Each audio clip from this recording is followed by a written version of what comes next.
Hello, my name is Morgan Doran, and I'm a Livestock and Natural Resources Advisor with the University of California Cooperative Extension. And this presentation is for the Napa County Ag Pass program and covers disaster preparedness for commercial livestock operations. Even though this is prepared for livestock operations, there's a lot of information in here that's applicable to any ag operation. So the purpose of this presentation is to give you information to plan ahead of time to ensure your safety and efficiency during an emergency situation. The topics that I'll cover include things to do way ahead of time, things to do at the beginning of fire season, and things to do when an incident actually occurs.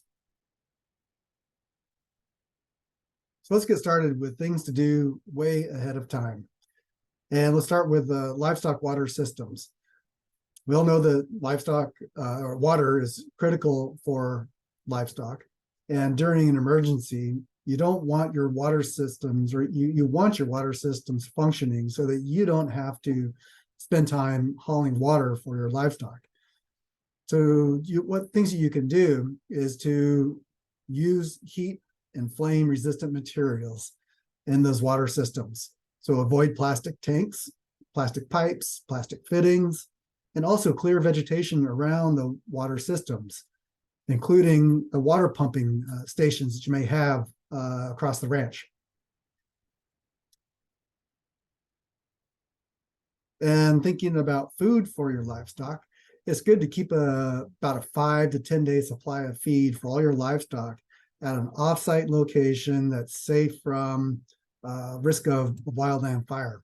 And to give you an idea of how much food or feed you may need, a non-lactating cow that weighs about 1,000 pounds or a 900-pound yearling calf or 5 ewes will consume about 26 pounds of dry feed per day.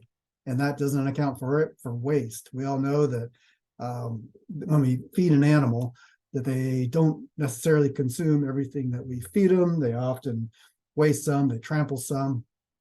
So if you figure about 30 pounds of dry feed per cow per day, you should have, for all the cows that you have or animals you have, you should have sufficient feed for the duration. Other things to do way ahead of time is create safe livestock refuge areas that are clear of vegetation. We've seen livestock in situations where wildland fire, for example, that's not moving too rapidly, livestock can actually move around and navigate around the fire and find the safe passage areas along roads, and also find safe clearing areas that are a refuge for them. So if you create these refuge areas, it could, in certain circumstances, help them find those safe spots. Also identify safe zones for people that are helping you during one of these incidents. Also, get your Ag Pass and make copies of the Ag Pass for all the individuals who may need those documents. And think about packing lists. Make a packing list, keep copies of a packing list in your home, in your vehicle. You probably want to have a list of personal items and also a list of items to keep in the truck that are for work and for livestock. As an example of a personal supplies packing list, first off, think of this as a time when you may be away from the house for several days. And so you probably want to have drinking water and food for that period of time. Personal medications you may need, eyewear, sunglasses, clothes, shoes, boots, flashlight, headlamp, things to write with, and insurance information, insurance documents. You may have a situation in which your home may be at risk of burning. So you want to make sure you have those insurance documents with you in case you need to file a claim. Your cell phone, chargers for your cell phone, extra batteries for different items, sunblock, bug spray, binoculars, eye drops for smoke. If you're in a very smoky area, eyes get pretty irritated, eye drops could help a lot. N95 masks, gloves, that could be work gloves, also latex gloves in case you need to do any veterinary work, and an emergency contacts list. On that list, you should have numbers for the fire department, for the sheriff's department, for Office of Emergency Services, and for the ag department. And as an example of supplies list for the truck and for livestock, you should have a first aid kit, spare tire and tools, fire extinguisher, knife. Multi-purpose tool is often very handy. Fencing tool in case you need to repair a fence or cut a fence. Bolt cutters if you need to cut a lock or a chain to a gate. Shovel, gloves, N95 mask for yourself, for people that are helping you. A chainsaw. You may come across an area or a road that is blocked by a tree or branches that have fallen. So you might need to use a chainsaw to cut the tree, cut the branches, and chains for perhaps pulling trees and branches off a road. Paper ranch maps are really handy in these emergency situations. We're often dependent on our cell phones for maps, but don't count on your cell phone being available or having a signal, as cell phone towers might not be functioning. So your phone may not be working as it usually does. So have paper maps for yourself and for other people so they can see what the ranch layout is, where to go, where safe zones are on the ranch. Have your ag pass documents in your vehicle in case you need those. Thinking of animal health needs, you should have needles, syringes, antibiotics, and some pain reliever medications. If you need to treat an animal that has been burned, has burn injuries. Also euthanasia tools, usually a rifle in case you need to put down an animal, and ropes for tying an animal. All right, now things to do at the beginning of fire season.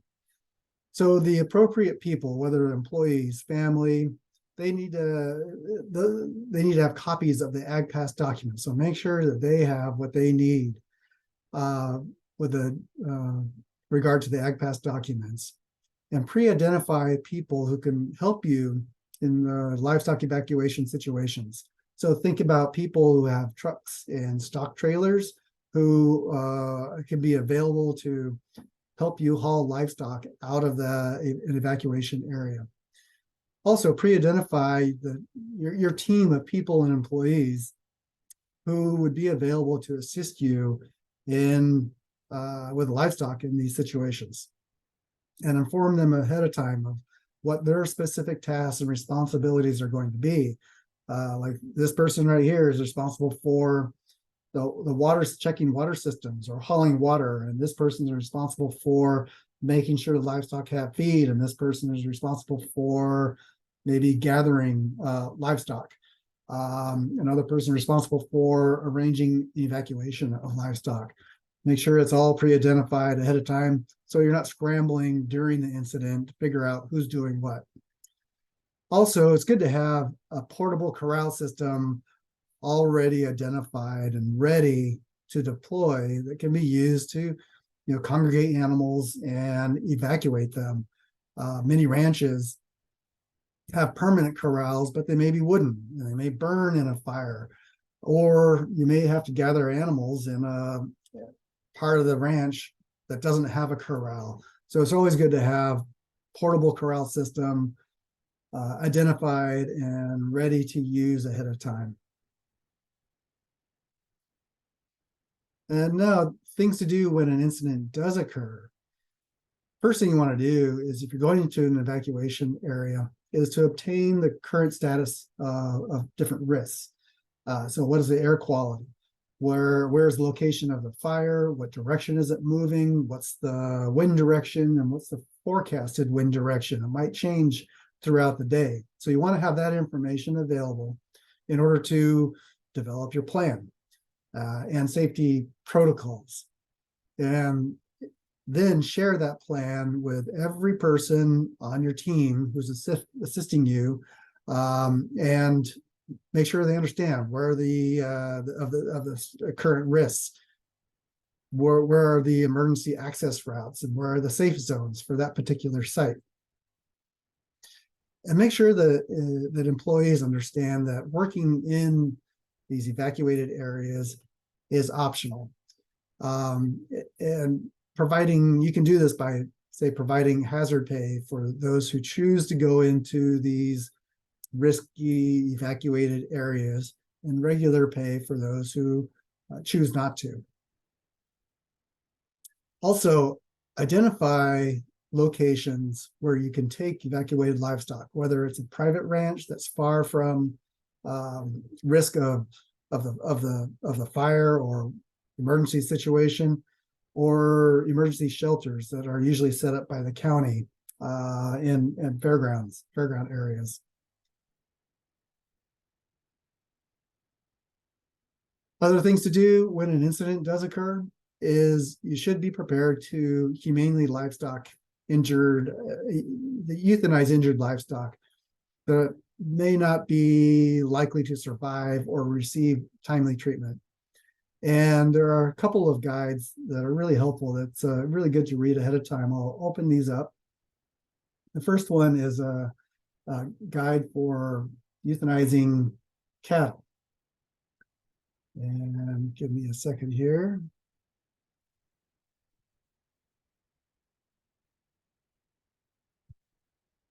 All right, so here is the guide for cattle euthanasia, and it's made by the California Department of Food and Agriculture.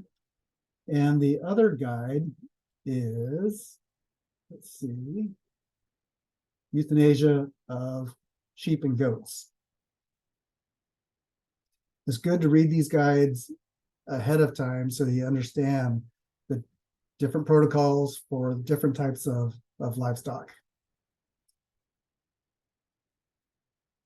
And lastly, know where the county emergency operations center is for the particular incident.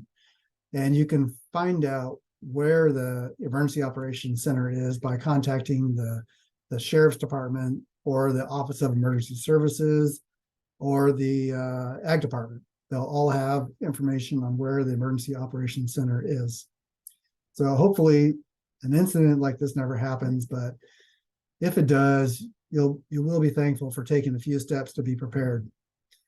So I thank you for your attention, and I hope this has been useful for you.